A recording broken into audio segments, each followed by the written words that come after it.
Okay, students, this is about Twitter. I know at the last assignment you had to create a Twitter account, and I hope you did that, and I hope you shared it with the other students.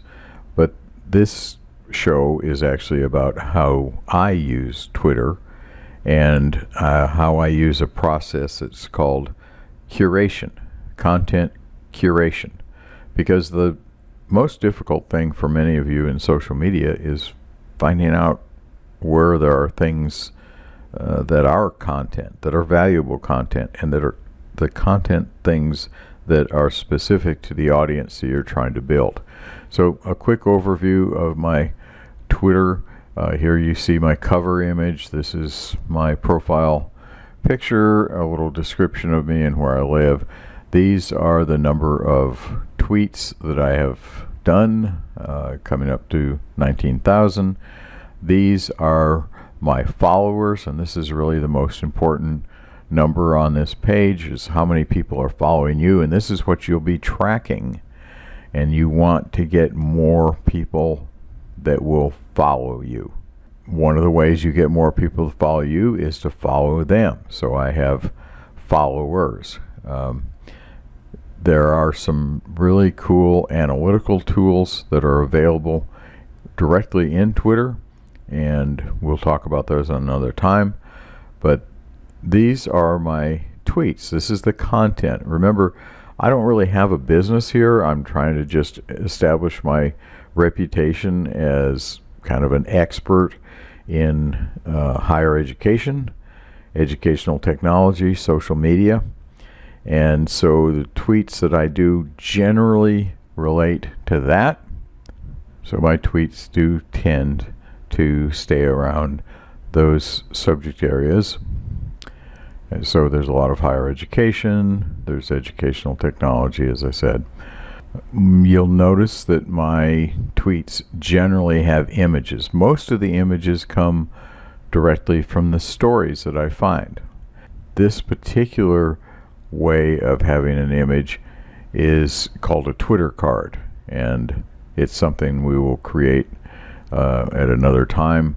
It's really kind of a cool way of creating an image where there really isn't one. This is another good one. This is another one. And these are images that came directly from stories. Now sometimes I have to create an image, and I want to use an image. Alright, let's go back to the curation. How do I find content? Well, the main thing I do is I set up a thing called Google Alerts. So I'm going to show you how to set up Google Alerts. The easiest way to do it is simply to Google Alerts. You must have a Google account, a Gmail account. You really need to have one, even if you're using another email as your primary email. There's so many things that you can do with Google that you need to have an account for. So just go ahead and get it if you don't have it already. So this is me. This is some of the applications that I use all the time that come from Google, including Google Drive, which is where you find the Google Docs. Alright, so back to the alerts. These are alerts that I currently have going. I always set up an alert for me, just in case something shows up about me. It does every once in a while. But online learning, virtual reality, these are two of my ed tech areas that I get all the time. And then I'm doing work with reflection writing, Arboretum, and Nature Center. So if that comes across, I'll get an alert as well. So created a fan page relating to NBA basketball.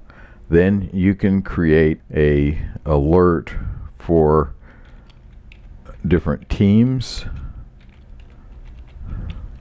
So now I have an alert for the Chicago Bulls. If you're doing retail and you're selling outdoor equipment, you can put in something like this. If you have a restaurant and you want to share some recipes,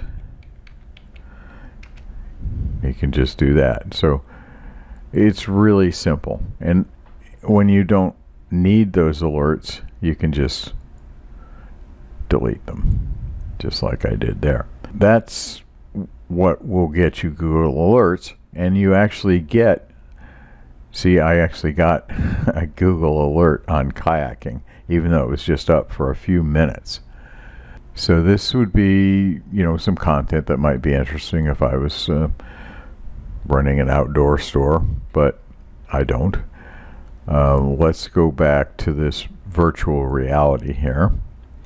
And if I wanted to, say, take a look at this story, the best thing to do really is to right click on it and open it in a new window. So now I've got a window that is only going to have this story in it. Now this has got a video over here that's going to play. I don't want that.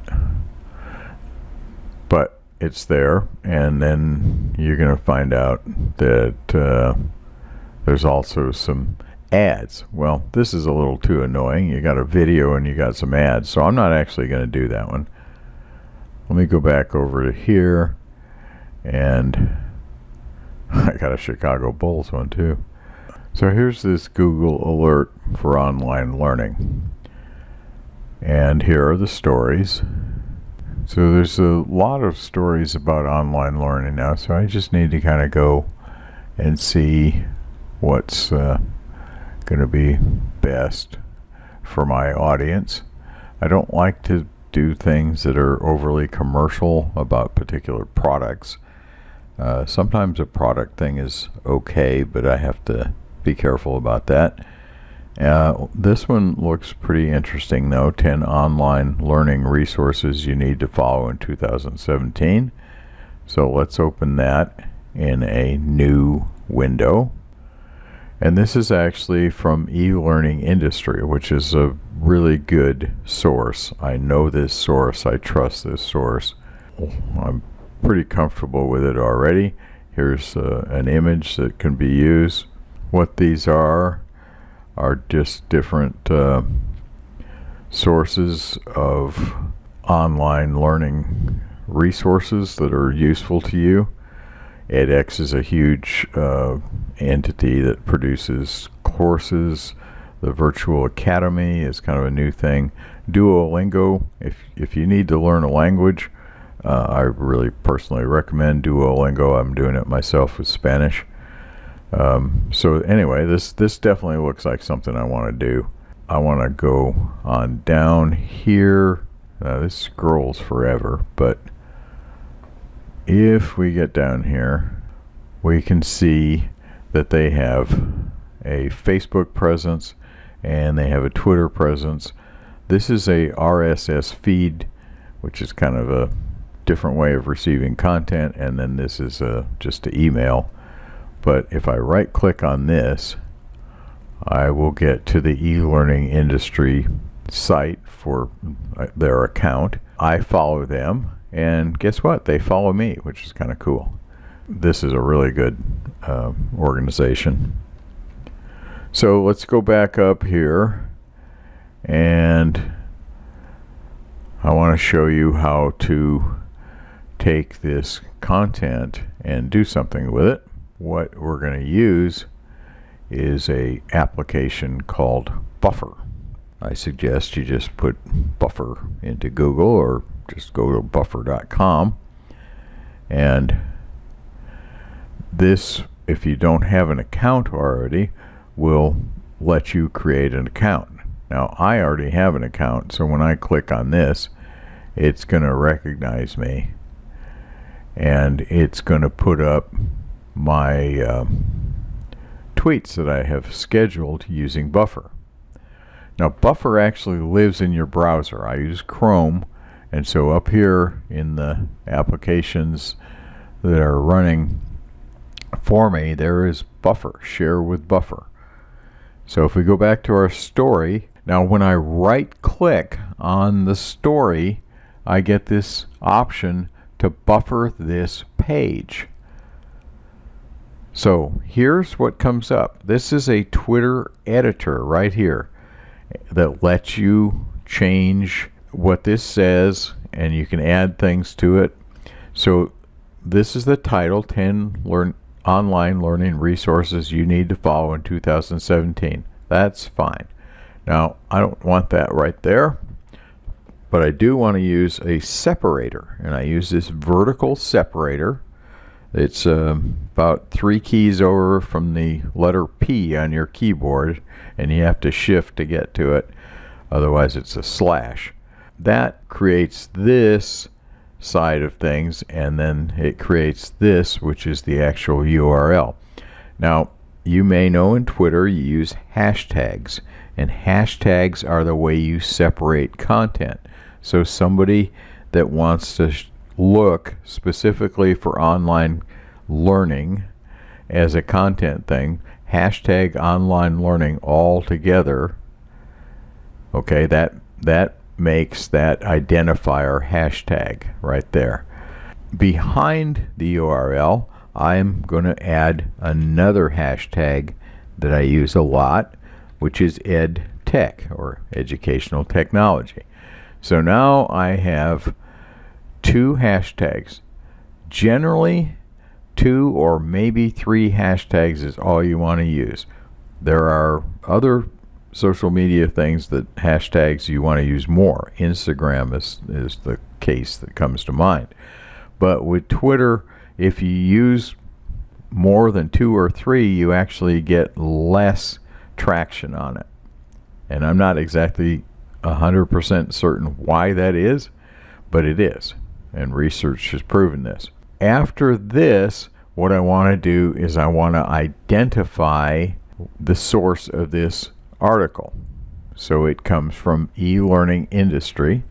So I'm going to go to their page, and I'm going to copy by right-clicking, and then I'm going to go back to my editor, and I'm going to paste that right there. So after the URL, after any additional hashtags, I'm going to put in the source. Now, I don't really need anything else. I have more characters. I can go up to 140, but this is fine. There's nothing wrong with being short of 140. Okay, another thing you can do is you can add images.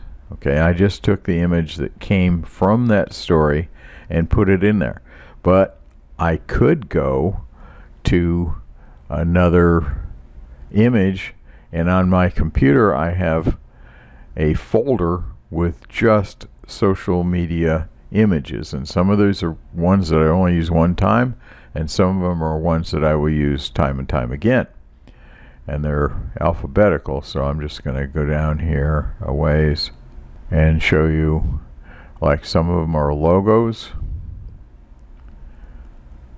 and some of them are people,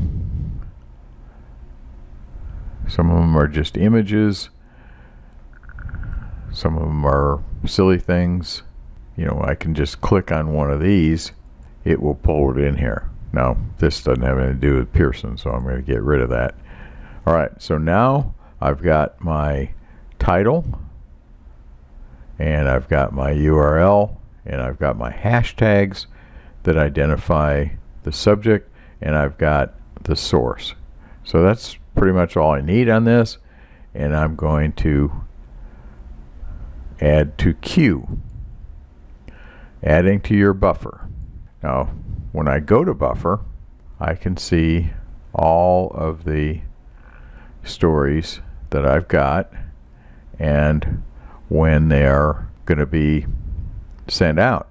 So this particular one is actually the 5th one in the queue, and it will go out at 12:13 a.m. Eastern Time.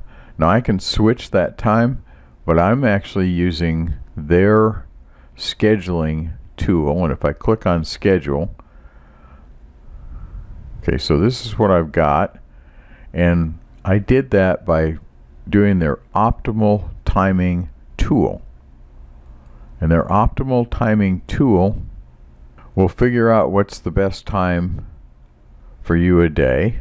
So you have to have your handle in here, and the number of times you're going to post every day, which for me is 5. Now I can post more than that, either directly through Twitter, or maybe I'm on my phone and I can do it mobily and just do it right away, but I want to have at least 5 a day. Now it's going to calculate the best times for me. So here they are, and if I click on that, this will be my schedule. It changes. It's not going to be the same. So I do this every once in a while. You do have to make sure that you have the right time zone. I live in the Eastern time zone in Chattanooga, so Atlanta. If you're in the Central time zone, like Marshall County, Alabama, you probably should put in Chicago. So that's the scheduling. This is the content. These are the ones we're doing. And this is an analytics thing. And analytics will look at each tweet and it will see how much traction you're getting out there. And so this is like retweets, likes, mentions, clicks, and then how many potential people saw this. So if we go down here a little ways, I think there's one here. Yeah, this one did much better than most of them. And it was an article on virtual reality and Google Cardboard. Very cool technology. So it was retweeted, it was liked, and 8 people clicked through to go to the actual story.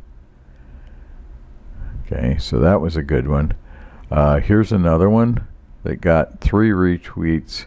And notice the reach. When you start getting this kind of activity, even though these numbers are low, it increases your potential enormously. That's some of the analytical aspects. One other thing is that you can post on Facebook.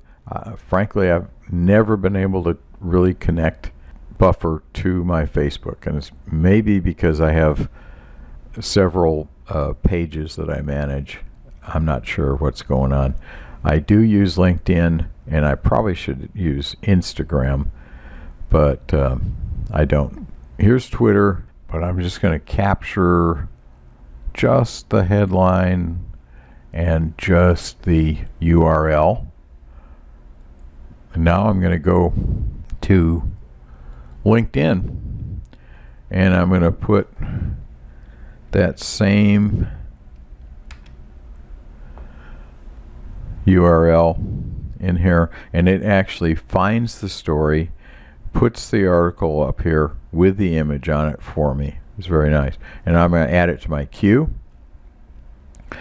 and I have actually 2 stories in my queue for LinkedIn. So that's how I can use the same content in 2 different places. So we've learned a bit today about Twitter.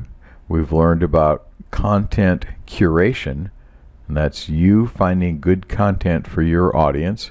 We've done Google Alerts, and we've done Buffer. So please apply these tools to the rest of the course and enjoy using Twitter.